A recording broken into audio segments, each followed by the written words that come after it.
एकता समाचार में सभी दर्शकों का स्वागत है। हमारे चैनल को सब्सक्राइब कीजिए, शेयर कीजिए। धन्यवाद। डूंगरपुर जिले की सागवाड़ा पंचायत समिति की ग्राम पंचायत वर्दा में बुधवार 9 फरवरी को समाज सेवी देवी सिंह के पुत्र शौर्य प्रताप सिंह के ढूंढोत्सव कार्यक्रम का आयोजन किया गया। इस ढूंढोत्सव कार्यक्रम में आसपास के कई गणमान्य नागरिक उपस्थित रहे, जिन्होंने देवी सिंह के पुत्र शौर्य प्रताप सिंह को आशीर्वाद दिया। इस अवसर पर एकता समाचार की टीम भी समारोह में उपस्थित रही, जहां समाज सेवी देवी सिंह के जीवन को नजदीक से जानने का मौका मिला। आपको बता दें कि देवी सिंह समाज सेवा में हमेशा अग्रणी भूमिका निभाते आ रहे हैं। उनके मन में निःशक्त जनों के लिए काफी सेवा भाव रहा है। उनका मानना है कि निःशक्त जनों का सहारा बनने की बजाय उनके लिए ऐसा कार्य किया जाए जिससे वे स्वयं आत्मनिर्भर बन सके, ताकि उन्हें किसी और के सहारे की जरूरत न पड़े। वे समय समय पर सरकार से निःशक्त जनों के लिए मांग करते रहते हैं। उन्होंने सरकार से मांग की है कि सरकार इन निःशक्त जनों के लिए हर जिले में एक विद्यालय खोले, साथ ही उनकी पेंशन में इजाफा कर एवं उन्हें आत्मनिर्भर बनाने हेतु योजनाएं तैयार करे। तो चलिए मिलते हैं समाज सेवी एवं निःशक्त जनों के प्रति सेवा भावी देवी सिंह से। आज हम खड़े हैं डूंगरपुर जिले के ग्राम पंचायत वर्दा, जहां हमारे समाज सेवी भाई देवी सिंह जी के पुत्र के इस समारोह में कार्यक्रम में ढूंढोत्सव का कार्यक्रम का आयोजन हुआ। इसी विषय में हम आपको यहाँ अतिथि जो आए थे उनसे हम रूबरू करवाते, और देवी सिंह जी ने जो सेवा की है हमारे क्षेत्र में, वागड़ क्षेत्र में, ऐसे समाज सेवी से हम आपको रूबरू करवाएंगे। एकता समाचार के माध्यम से इनके जीवन के बारे में बताएंगे। हमारे पहले सर्वप्रथम हम हमारे सामने समाज सेवी भाई देवी सिंह जी के भाई जो एक अच्छा नाम बलवल जी है, उनसे हम आपको रूबरू करवाएंगे। बलवल जी, पहले तो एकता समाचार में आपका स्वागत है सर। भाई साहब, एकता समाचार में आपका भी स्वागत है। आप वर्धा बता रहे, इसके लिए आपका बहुत बहुत धन्यवाद। सर बताइए, हमें बड़ी जानकारी मिली है कि देवी सिंह जी के पुत्र का आज ढूंढोत्सव का कार्यक्रम है। उस कार्यक्रम के अंतर्गत हमारी एकता समाज की टीम आपके निवास पे आई है। देवी सिंह जी ने बहुत ही अच्छा कार्य किया वागड़ क्षेत्र में, तो बताइए इनके जीवन के बारे में। हमारे वागड़ क्षेत्र में बहुत ही एक सेवाभावी है व्यक्ति है। इन्होंने निःशक्त जन में बहुत सेवा दी है। हमारे इस क्षेत्र में देखा जाए तो कोई भी ऐसा प्रार्थी नहीं है जिनको इनकी सुविधा नहीं मिली हो। और अब इनके विशेष एक ही मांग है कि इस डूंगरपुर जिला मुख्यालय पर राज्य के विशेष योग्यजन विद्यालय खोला जाए। ठीक, बहुत ही अच्छी मांग रखी। आगे के विषय में हमारे सर जी जो हमारे यहाँ के सरपंच साहिबा है फूलवंती देवी, इनके पतिदेव भी हमारे बीच है। सर बताइए, देवी सिंह जी के बारे में बताइए। सर, सबसे पहले तो आप यहाँ पे पधारे हमारे गांव में, इसका हम स्वागत करते हैं, आपका अभिनंदन करते हैं। और देवी सिंह जी का जो शुरू से जो इनके माता पिता की जैसी भावना रही है यहाँ पे सर्व समाज के लिए, इसी तरह से आपकी भी भावना वो ही रही है। यहाँ पे निःशक्त अच्छे लोगों के लिए इन्होंने अच्छे कर्म किए हैं, अच्छे काम किए हैं। बीच में कहीं विचलित भी हुए थे, बाद में जाकर के इनको एक चिराग दिया है। और हम इस माध्यम से ये ईश्वर से प्रार्थना करते हैं कि इनका चिराग इस हमारे वर्धा ग्राम पंचायत का नाम रोशन करे, इनके परिवार का नाम रोशन करे। यही हमारा आशीर्वाद है। धन्यवाद। हमारे बीच कांग्रेस पार्टी के वरिष्ठ नेता भी है, जो एक बहुत बड़ा नाम रखते है इनका, और अभी जिला परिषद के चुनाव में भी इन्होंने हिस्सा लिया था। सर बताइए, देवी सिंह जी के बारे में बताइए। देवी सिंह जी ने मैं बचपन से इनको जानता हूँ। इनका शुरू से निःशक्त बच्चों का, विकलांग बच्चों का और अनाश्रित जो लोग थे, असहाय लोग थे, उनके बारे में शुरू से इन्हें सर्विस में नहीं रहते हुए पहले भी काफ़ी सेवाएं की। कई सारी लोक जुम्बिश वगैरह में भी काम किया। उसके बाद धीरे धीरे ये विशेष शिक्षा में अध्यापक भी हुए। आज हमारे क्षेत्र में जहाँ भी देखे लोग बिना मांगे ये वहाँ पहुँच जाते हैं और सबका अच्छा कार्य करते हैं। और उनके ढूंढोत्सव में इनके बच्चों को हम हार्दिक शुभकामनाएं और बधाई देते हैं। और भविष्य में भी और आगे ये अच्छे प्रगति करते रहे, वही आकांक्षा रखते हैं। और एकता समाचार को हम धन्यवाद अर्पित करते हैं कि वो हमारे विचारों से रूबरू हम सबको करवाया। भाई साहब, एकता समाचार में पहले तो देवी सिंह जी आपका स्वागत है। सर बताइए, आज आपके घर पे बहुत ही अच्छा एक बड़ा कार्यक्रम था, उस कार्यक्रम में मेहमान आए और आपके विचार बताइए। सबसे पहले तो आपका स्वागत है हमारे पूरे गांव की तरफ से कि आप पधारे हमारे गांव में। और मैंने लंबे समय से निःशक्त जवान समाज सेवक के रूप में सेवा की। देवी सिंह पिता भैरव सिंह, मैं वर्धा का निवासी हूँ और यही मेरा पितृत्व गांव है। कहीं उदाहरण देके मैंने इस सेवा से मैं जुड़ा और वर्तमान तक जुड़ा हुआ हूँ। और आज इस मेरे पुत्र शौर्य प्रताप सिंह के दंडोत्सव में सर्व समाज और प्रोग्राम हमारे जो हुआ 2-3 भागों में हुआ था। तो आज हमारे एसटी समाज और अदर समाज का प्रोग्राम था जिसमें आप पधारे। और मैं कहना चाहूँगा कि मैंने निःशक्त समाज सेवक के बच्चों का सीमा से ज़्यादा सहयोग किया। और जहाँ मैं बैठा हूँ, पूर्व पश्चिम उत्तर दक्षिण में कोई ऐसा निःशक्त समाज सेवक नहीं है जिसको योजना का लाभ नहीं मिल रहा हो। आप जब गांव में पधारे, बस स्टैंड में पधारे तो देवी सिंह कहेंगे, आप दूसरा नाम कहेंगे तो कोई घर का पता नहीं बताएगा। लेकिन निःशक्त जमा सेवक के रूप में विकलांगों की सेवा करने वाला व्यक्ति के नाम तो हमारे घर का पता बता देंगे। सर आगे आपका हमारी सरकार से आप जो सेवा करते हो उन तो अभी वर्तमान में कांग्रेस की सरकार है और केंद्र में भारतीय जनता पार्टी की मोदी जी की सरकार है। तो बताइए, इन विकलांग और ऐसे लोगों के लिए आप क्या चाहते हो आज के माहौल में? मैं कहना चाहूँगा, बड़ी दयनीय स्थिति है। जब मैं डूंगरपुर जिला कलेक्टर थे इंद्र सिंह जी से, तब मैं गया था। विधानसभा के 4 विधायक थे भाजपा के, तो मैंने इस मांग रखी थी और मीडिया में बता रहा था। उस समय मैंने कहा था कि बहुत बड़ी गंभीर समस्या है और उदयपुर राजस्थान के 6 संभागों में ये निःशक्तजन बालक बालिकाओं के विद्यालय है और हमारे क्षेत्र में नहीं है। तो मैंने वो मांग रखी थी उस समय। हालांकि मेरे मांग को उन लोगों ने 4 विधायक की मौजूदगी में मैंने इस मांग को, उस समय अर्जुनलाल जी गर्ग भाजपा की सरकार में यहाँ के प्रभारी थे, मैंने उनके सामने भी इस मांग को रखा था। वसुंधरा जी गत समय में आपके समय उस मुद्दे पर लीलवासा में पधारे थे, तो वहाँ भी मैंने उनको ज्ञापन दिया था। और कहना चाहूँगा, हालांकि मोदी जी में केंद्र सरकार ने जो निःशक्तजन को बहुत बड़ी लाभ दिया है। जब 5-6 प्रकार के प्रकार थे, उसमें भी निःशक्त समाज सेवक के रूप में केंद्र सरकार ने 21 प्रकार की निःशक्तजनों को फायदा देने की घोषणा की और कानूनी तौर पे आज मिल रहा है। पहले जैसे कि मानसिक हो, हाथ पैर से विकलांग हो, आंखों से हो, बहुत घनिष्ठता होती है, उनको फायदा दिया जाता है। और निःशक्तजन को 8 साल से ऊपर हो जाने के बाद उनको पेंशन मिलती है। तो केंद्र सरकार ने ये बहुत अच्छा काम किया कि 21 प्रकार के निःशक्तजन को घोषित कर दिया कि इनको विकलांग, जैसे एसिड पीड़ित बालिका है, कोई बालक बालिका है, थोड़ी बहुत भी विकलांगता की दाग वगैरह है, तो 21 प्रकार के निःशक्तजन को घोषित करके जिनको 40% ऊपर को मेडिकल सर्टिफिकेट जो फंड है, वो बहुत अच्छा काम है। सर हमें एक और जानकारी मिली है कि आपने काफ़ी लोगों को ट्राई साइकिलें भी दिलवाई, स्कूटी की योजना का उसका भी लाभ दिलवाया और जो जितने भी सरकार की योजना उसका लाभ दिलवाया। आप बताइए, आपको कौन से ऐसे काम में दिक्कत आई उसके बारे में बताइए, या किसी को अच्छा लाभ मिला? ये तो सब दरअसल में तो बहुत दिक्कतें आती हैं काम करने में। नेता हो, कोई ऐसा हो, वो तो बात करने में इसका काम कर, दरअसल में वास्तविक उस काम को करने में, ठोस काम करने में बहुत मुसीबतें आती हैं साहब। लेकिन मैं भी पारिवारिक जीवन में था, अपना घर भी संभालना ये था। और एक कहते हैं जब इस काम में जीव लग जाता है तो कोई कितना भी कहे तो उसको छूट नहीं पाते हैं। तो मेरा दिल लग जाता है, किसी का भला नहीं करता हूँ। एक मत विकलांग कोई मिल जाए तो आप क्षेत्र से पूछ भी सकते हो।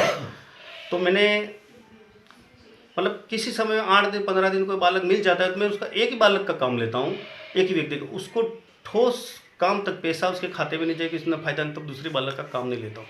और मेरे क्षेत्र में लगभग जो मेरे संपर्क में आज तो ऐसा नहीं है कि जो उस फायदे से वंचित हो। दूसरी बात ये आती है साहब, मेडिकल सर्टिफिकेट की आती है कि एक पैर से विकलांग आदमी है तो 40% ऊपर मिलता तब उसको फायदा मिलता है। अब विकलांग ऐसा होता है साहब, एक पैर से नहीं, अपन जानते हैं कि कानून है वो होता है, इसके अनुसार 40% से बनता है तो ही सर्टिफिकेट मिलता है। मैं आपको कहना चाहूँगा, कई लोग मजाक उड़ाते थे इस बात को कि दिव्यांगता क्या है। मैं इनको कहना चाहूँगा, आप आपकी आंखें बांध लीजिए 1 मिनट के लिए, आप हाथ बांध लीजिए 1 मिनट के लिए। आपका पैर बांध लीजिए 1 मिनट के लिए, आपकी आंखें बांध लीजिए, कानों में रू डाल दीजिए 1 मिनट के लिए, आपको क्या मुसीबतें होती है आप अनुभव करेंगे। तो वो तो जन्मजात है, एक जन्मजात विकलांगता रहती है, अर्जित विकलांगता रहती है एक साइड में, तो बहुत मुसीबत होती है सब उस चीज़ में। कहने में असल है पर निभाने में बहुत कठिन होती है वो चीज़। सर बताइए, इससे पूर्व में हमारे यहाँ दिव्यांगों के लिए भी आपने कुछ मांग रखी थी सरकार के पास, तो बताइए। सर मैं ये कहना चाहूँगा कि शिक्षा वो शेरनी का दूध है जो जितना पिएगा इतना दहाड़ेगा। और शिक्षा वो चीज़ है, आप हर सहयोग नहीं, मेरी भावना रही, मैं सहयोग करने उस आत्मनिर्भर बनाता हूँ, तो वो अपने स्वयं के प्रयास से वो आगे बढ़े। और मैं ये कहना चाहूँगा डूंगरपुर में जब तक मेरे को जहाँ सरकारी आंकड़े के अनुसार है तो 1200 बच्चे जो छिन्नीकरण है विभाग के आंकड़ों के अनुसार, और जो शिक्षा से वंचित रहेंगे वो तो अलग ही साहब। लेकिन और मैं सरकार से कहना चाहूँगा, मुख्यमंत्री पिछले समय हमारे जब सागवाड़ा से डूंगरपुर गुजर रहे थे तो हमने हमारा गांव का मुख्यमंत्री जी अशोक गहलोत जी बहुत संवेदनशील व्यक्ति हैं, हम उसकी मांग को उन तक नहीं पहुंचा पाए, लेकिन उनके प्रतिनिधित्व में हमने सागवाड़ा खोडनिया साहब हैं, अन्य जो जनप्रतिनिधि हैं उनको भी हमने इस बात को ध्यान में दिलाया है। और मुझे पूरा विश्वास है कि इस काम होगा। जब मुख्यमंत्री जी सागवाड़ा से डूंगरपुर पधारे थे गत सरकार के रूप में समय, तो हमने हमारे निःशक्त जो बोनापन का भरत दर्जी है उसको भी इसके साथ ही माला पहना, तो मुख्यमंत्री जी संवेदनशीलता दिखाते उसको गोद में लेके माला पहनाई थी। हमने इस मांग को रखा। हम चाहते हैं बांसवाड़ा हमारे जो है उस पर और अन्य संभागों में जो विद्यालय है विशक्त जन विद्यालय खोला जाए और सरकार घोषणा करे। और दूसरी बात, तो सरकार दूसरों को जो पेंशन देती है तो निःशक्त जन व्यक्ति अपने श्रम इतना नहीं कर पाता साहब, सो शारीरिक हो मानसिक हो। और वास्तविक देखा जाए तो कोई अगर रोजगार मांगने जाए और कहे तो वो पैर से निःशक्त हाथ से निःशक्त उसको नहीं कर पाता। आप हो मैं हूँ तो भी ये सोचेंगे ये क्या काम करेगा।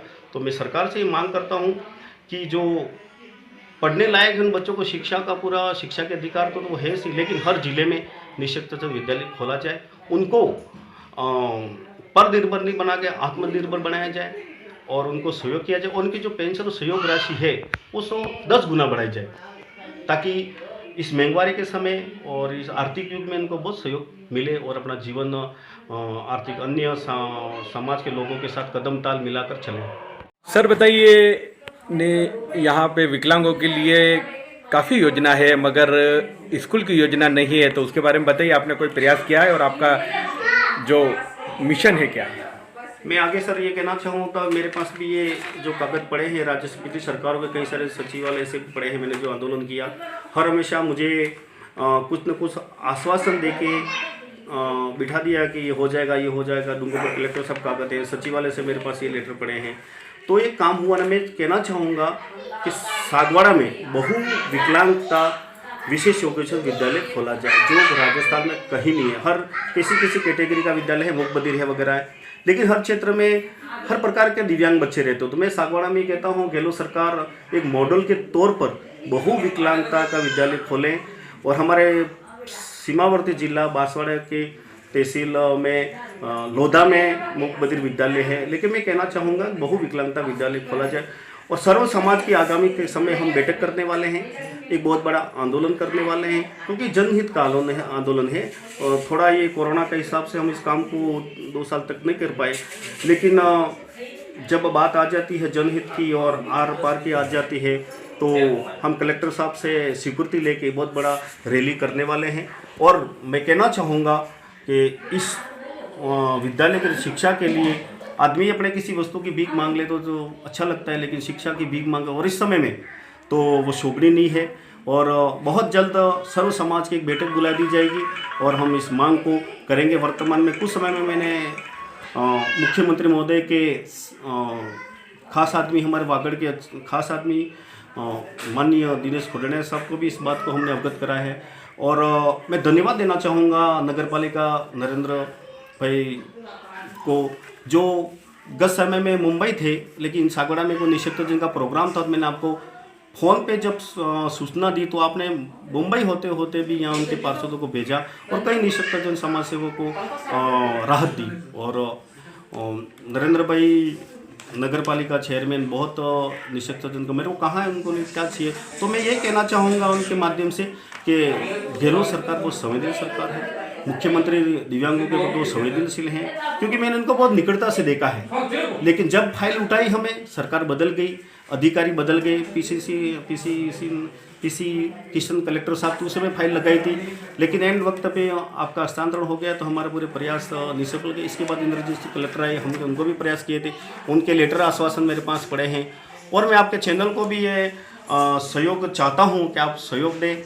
हम आर पार की लड़ाई लड़ने के लिए तैयार हैं, और लड़ाई व्यक्तिगत निजी नहीं है। जब जन सहयोग की बात आती है तो सब आपका चैनल भी हमें सहयोग करे, अन्य मीडिया से, अन्य संगठनों से मैं चाहता हूँ जब शिक्षा के अधिकार की बात है तो हमें सहयोग करना चाहिए, और जीवन के अंत समय तक मैं ये सेवा करता रहूँगा। क्योंकि जिन बच्चों और बालिकाओं को जिसको भगवान ने कहीं न कहीं कमी रखी, तो हम कहना चाहते हैं किसी के सहयोग रूप में हम खुद, भगवान ने जो कमी रखी तो भगवान के रूप में हमें उनका सहयोग करना चाहिए। और मैं कहता हूँ भगवान तो मैंने भी देखा, आपने भी नहीं देखा, लेकिन इन बच्चों में भगवान का प्रतिरूप मैंने देखा है साहब। इनको थोड़ा विशेष योग्यता, मतलब ऐसा नहीं कि वो दिव्यांग कमज़ोर है, एक कमी रहती है उसमें, आप थोड़ा सहयोग दे दीजिए, बहुत बड़ा प्रोसेस कर लेता है। ऐसा नहीं है कि चित्तौड़गढ़ कलेक्टर महोदय, नाम भूल गया उसका, कलेक्टर महोदय है, वो भी बोनेपन की है तो, लेकिन आज कलेक्टर ऐसा नहीं है।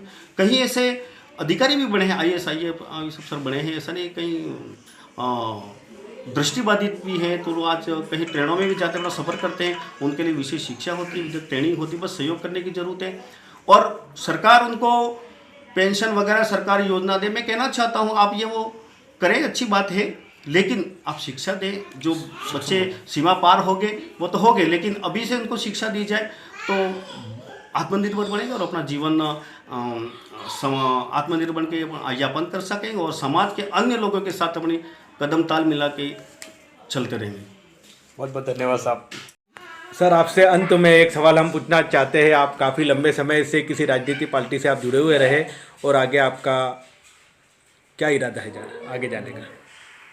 हर व्यक्ति किसी न किसी विचारधारा से अनुसार अपने किसी पार्टी का समर्थन करता है साहब। मैं भी पिछले समय में किसी पार्टी से विचारधारा से जुड़ा हुआ था, लेकिन मेरा ये मानना है सरकार किसी की भी हो, लेकिन जनहित में जिसका भी होता है मैं इसका समर्थन करता हूँ। आगे इस मामले में समर्थन की, जिसका भी जनहित में अच्छा काम होगा इसका समर्थन करते रहेंगे। और हमेशा हम, सरकार किसी की भी हो, लेकिन व्यक्ति और प्रत्यक्ष अप्रत्यक्ष रूप से जो समस्या उनका समाधान होना चाहिए, व्यक्तिगत नहीं होकर सार्वभौमिक कामों में। वर्तमान में हमारे यूएस के के निवासी हैं हम, एक तो हमारे जल की बहुत समस्या सर हमारे क्षेत्र में, यहाँ कई लोगों ने भी गेहूं की बुआई और बोने, मतलब पानी वगैरह में गेहूं बोने बंद कर दिए हैं। तो मैं समझता हूँ कि इस जनहित गंभीर समस्या को सरकार को लेना चाहिए।